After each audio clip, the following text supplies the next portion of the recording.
Quelle est la dynamique sur le marché immobilier de luxe depuis le début de l'année? Voici la question qui va nous animer aujourd'hui dans Patrimoine Passion. Et pour en parler, nous avons le plaisir de recevoir sur le plateau de Smart Patrimoine Sophie Berg-Menson. Bonjour Sophie Berg-Menson. Bonjour, merci de me recevoir. Bienvenue sur le plateau de Smart Patrimoine. Vous êtes directrice des opérations chez Daniel Féo et nous allons tenter de comprendre ensemble quelle est la dynamique finalement sur l'immobilier de luxe. Puisqu'on parle souvent dans cette émission de l'immobilier, on a évoqué notamment les problématiques de financement, les problématiques de taux qui ont pu d'ailleurs donner un petit coup d'arrêt ou freiner en tout cas un certain nombre de transactions immobilières. Quand on parle de l'immobilier dit de luxe, est-ce que vous constatez des dynamiques similaires en lien avec les problèmes de financement aujourd'hui ?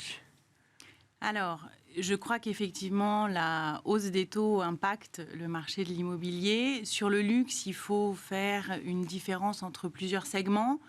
On va faire la différence entre le segment de 1 à 2 millions, de 2 à 4 millions et au-delà de 4 millions. Donc un bien dit de luxe, ça commence à 1 million d'euros. C'est ce qu'il faut retenir. Nous, chez Daniel Féo, notre clientèle, on va dire qu'on va démarrer à avoir des chiffres intéressants à partir de 1 million d'euros. Cette frange de population a été extrêmement active en 2002, puisqu'elle sentait déjà les taux commencer doucement à monter. D'accord. En 2022 ? En 2022. Ouais. Aujourd'hui, début 2023, c'est une clientèle qui est un peu plus à la réflexion et un peu plus dans une certaine attente. D'accord. Sur les biens qui vont les acheteurs qui se positionnent sur des biens entre 2 et 4 millions d'euros, on a là des acheteurs qui ont un patrimoine qui est peut-être un peu plus varié, un peu plus diversifié, et ce sont en général encore des gens qui trouvent du crédit. Pourquoi ? Parce qu'on peut mettre sa résidence secondaire en garantie à la banque, parce qu'on a on a un apport qu'on peut mettre en avant. Bien sûr. Donc, on est impacté, mais moins impacté que la frange dont on parlait précédemment. Et puis, reste le haut de gamme, le luxe, au-delà de 4 millions. Et ça, historiquement, et encore aujourd'hui, on peut remarquer que la hausse des taux, pour eux, n'a pas d'impact sur le marché. Donc l'immobilier dit de luxe n'est pas touché directement par les drivers traditionnels du marché de l'immobilier, ou plutôt les drivers du marché immobilier traditionnel ? Pas encore. Est-ce qu'en termes de prix, on voit peut-être des évolutions en termes de volume de transactions ? Non, on reste sur des dynamiques de fin 2022 en 2023 ? Alors, comme on le disait tout à l'heure, ce marché 1 million, 2 millions est un marché qui est peut-être plus calme aujourd'hui. D'accord, oui. En revanche, sur le marché, disons, de 2 à 4 millions et demi, on a une vraie dichotomie qu'on peut noter depuis le début de l'année, à savoir qu'un bien qui n'a pas de défaut, un bien qui est une belle adresse, un bel étage, un extérieur, c'est une transaction qui va rester fluide. En revanche, il est très clair que si mon bien n'a pas une belle adresse, si mon bien est au premier étage, est un peu sombre, ou si mon bien nécessite beaucoup de travaux, on voit avec le contexte actuel que faire des travaux, c'est plus long, plus onéreux. Bien sûr. Ces biens-là, on va rentrer dans des délais de transaction qui sont plus longs. D'accord. Ah oui, donc il y a quand même peut-être un peu plus de réflexion sur certains biens, ou en tout cas un peu moins d'acheteurs sur des négociations. Des négociations, donc des offres, des négociations, et des négociations qui sont plus ardues, plus complexes, et donc effectivement des délais de transaction qui sont un peu plus longs. Au-delà de 4 millions d'euros, on est sur 4-5 millions d'euros. On est sur une frange de population qui est une famille française très aisée ou des étrangers. D'accord. Et dans ces cas-là, on reste sur des prix qui sont très, très soutenus.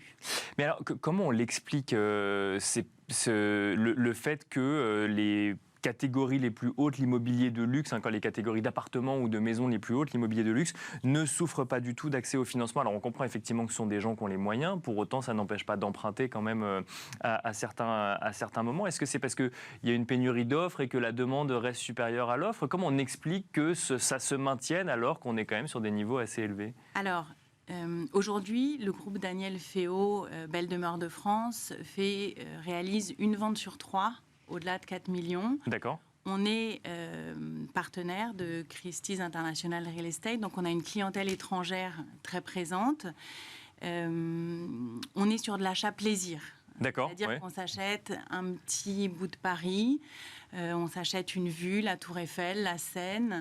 Et effectivement, on a ces dernières années beaucoup vendu. Pour mémoire, le groupe Daniel Féault, Belle Demeure de France, a vendu en valeur en 2022 plus d'1,537 milliard d'euros d'appartements. D'accord. Et alors, vous nous avez dit on s'achète un petit bout de Paris, c'est essentiellement à Paris?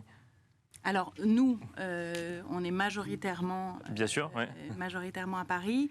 Et quand on est sur ces achats-là, en fait, aujourd'hui, on est sur une pénurie d'offres. D'accord. Il n'y a pas suffisamment de biens luxueux, de biens immobiliers luxueux à Paris pour tous ceux qui voudraient potentiellement acheter. Sur le parc immobilier parisien, en fait, on ne construit plus à Paris. Bien sûr, ouais. Donc, le parc immobilier est figé. Donc, si je veux un étage élevé, un balcon, une vue sur la Seine ou la Tour Eiffel à tel endroit, si cet appartement est à vendre, il faut l'acheter, ce qui explique des prix encore soutenus, puisqu'évidemment, si ce n'est pas vous... Ce sera la personne suivante. À votre voisin. Donc ça veut dire qu'on achète, pas quel que soit le prix, parce qu'il faut évidemment que ce soit en corrélation avec le marché, mais globalement, on sur est... le très haut de gamme, on est encore sur des prix qui peuvent atteindre des sommets un peu irrationnels.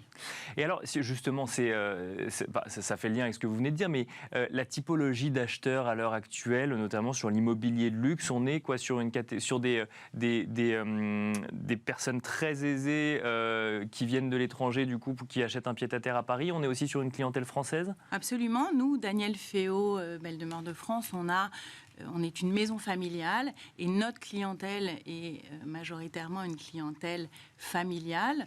Donc, la famille qui évolue, qui se marie, les naissances, des successions. Tout ça, c'est une partie de notre clientèle qui choisit de s'installer et d'investir dans des quartiers où on a des bonnes écoles, où on a... Justement, quand on parle de... Alors, effectivement, j'imagine que quand on s'achète un petit bout de Paris et qu'on a 4 ou 5 millions d'euros, effectivement, à mettre dans un appartement, voire une maison, on va dans quel arrondissement à Paris, dans quel quartier est-ce que tous les quartiers de Paris peuvent être considérés comme pouvant abriter de l'immobilier de luxe, par exemple? Alors, le bien de luxe, il peut être... Alors, il est majoritairement aujourd'hui à l'ouest de Paris. D'accord. Le 9e est aussi quelque chose où on a des petites pépites, des trésors de luxe. Après, ça va souvent avec les bonnes écoles, avec le fait de pouvoir sortir de Paris facilement. Pour les étrangers, évidemment, Saint-Germain-des-Prés. D'accord, oui. On en a parlé beaucoup récemment avec Émilie in Paris. Justement, c'était ma prochaine question. Est-ce que vous constatez un effet Émilie in Paris? Oui, c'est ça. On l'a constaté parce que on voit que, donc, d'une, la clientèle américaine est très présente. Et ce qu'on aime, c'est être dans notre bel immeuble parisien avec ses moulures, les cheminées, et puis descendre, avoir son boulanger, le marché. Bien sûr. Ça, c'est quelque chose qu'on retrouve évidemment à Saint-Germain-des-Prés, qu'on retrouve à Auteuil, qu'on retrouve dans le 9e, qu'on retrouve dans le Marais. Donc, Paris regorge de petits villages sur lesquels on est très actif. Et comme je vous le disais précédemment, le fait de représenter Christie's ici à Paris fait que notre groupe Féault, Daniel Féault, Belle Demeure de France, a une réactivité avec la clientèle étrangère et qu'on sait tout à fait les guider rapidement sur l'atmosphère qu'ils recherchent. Alors, quand on parle de biens de luxe, du bien immobilier de luxe, pour être sûr de bien comprendre, on a parlé de quartier, on a parlé de tranches de prix. Est-ce que ça suffit à définir un bien immobilier de luxe? Comment on définit un bien immobilier de luxe? Alors, je ne pense pas qu'il y ait un minimum en termes de prix. Je ne pense pas qu'il y ait une localisation particulière. Un bien de luxe, c'est un bien qui va effectivement être dans un secteur recherché, qui va avoir des caractéristiques parisiennes recherché, qui va faire que quand vous êtes un étranger, le fait d'avoir acheté un appartement avenue Montaigne, ça va résonner. D'accord, il y a la marque Paris quelque part. Ouais. Auprès de vos amis à New York, auprès de vos amis au Brésil, voyez, voilà.